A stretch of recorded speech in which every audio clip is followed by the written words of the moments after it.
Czy wiesz, jaki jest najważniejszy powód, dla którego zawsze będzie warto uczyć się języków? Nawet jeśli ta sztuczna inteligencja opanuje nasz świat i będziemy od niej w 100% uzależnieni. Jest jeden ważny powód. Opowiedziałem Wam o jednym w poprzednich naszym językowym spacerze, ale jest jeszcze jedna ważna rzecz, o której warto powiedzieć. I zrozumiałem tę rzecz, gdy uczyłem francuskiego w jednej ze szkół językowych w Pruszkowie. Dojeżdżałem tam z Zielonki, możecie sobie zobaczyć na mapie, że to nie jest bardzo blisko, no ale była tam jedna bardzo wyjątkowa uczennica, która trochę dała do myślenia nie tylko mi, ale także innym osobom, które były razem z nami na kursie. Była to pani, której wieku nie byłem w stanie zidentyfikować, pani Barbara.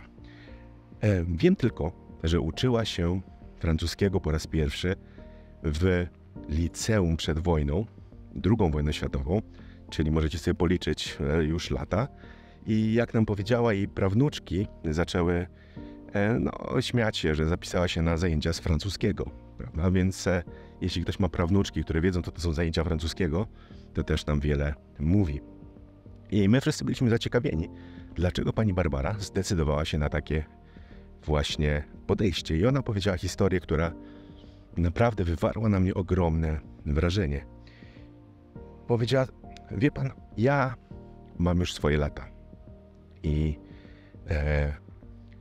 gdy jesteśmy coraz starsi, zauważamy, jak ważna jest nasza pamięć.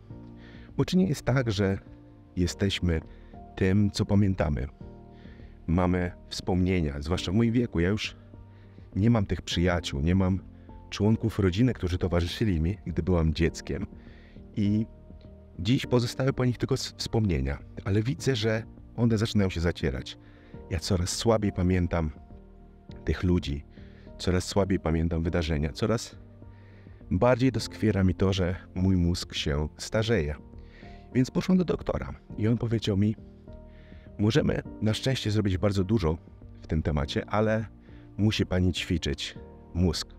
Nie może pani przestawać go używać bardzo aktywnie. I zaproponował mi, żebym rozwiązywała krzyżówki, a ja nienawidzę krzyżówek. Ale pomyślałam sobie wtedy, że gdy mamy problem, zwracamy się z prośbą o pomoc do naszych przyjaciół, prawda? A jak gdy chodziłam do liceum, to moim przyjacielem był język francuski, takim prawdziwym przyjacielem. Ja pokochałam ten język praktycznie od pierwszego wejrzenia.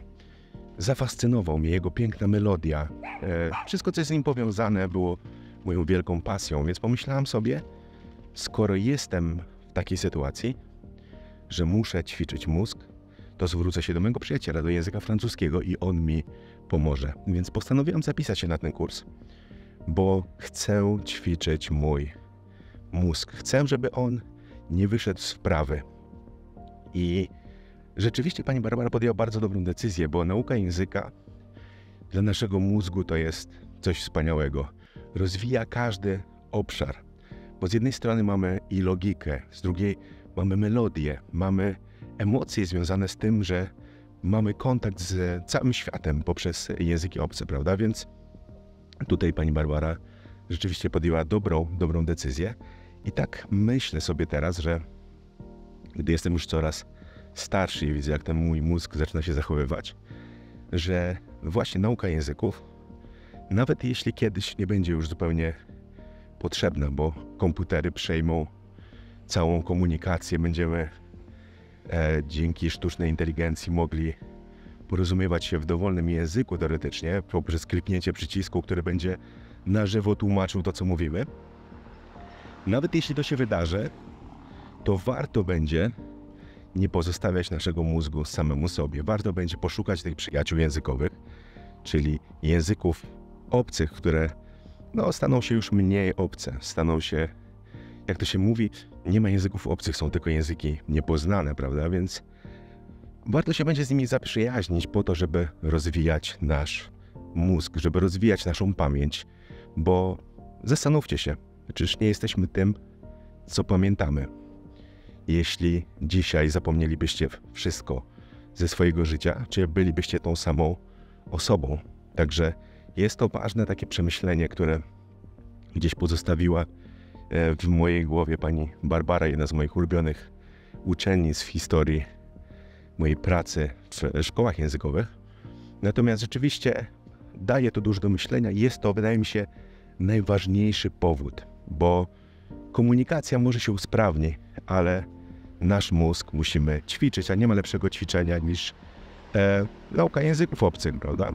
I pamiętajcie też o jednym, że gdy mówię nauka języków obcych, to nie mam na myśli wkuwania słówek, bo to, o czym chciałem wam na koniec powiedzieć tego wideo, oprócz tego, że proszę was o wszystkie lajki, łapki w górę, subskrypcje, dzwoneczki, inne szalone rzeczy, które uwielbia YouTube, to chciałem wam powiedzieć jeszcze na koniec, nie uczcie się słówek, uczcie się zdań.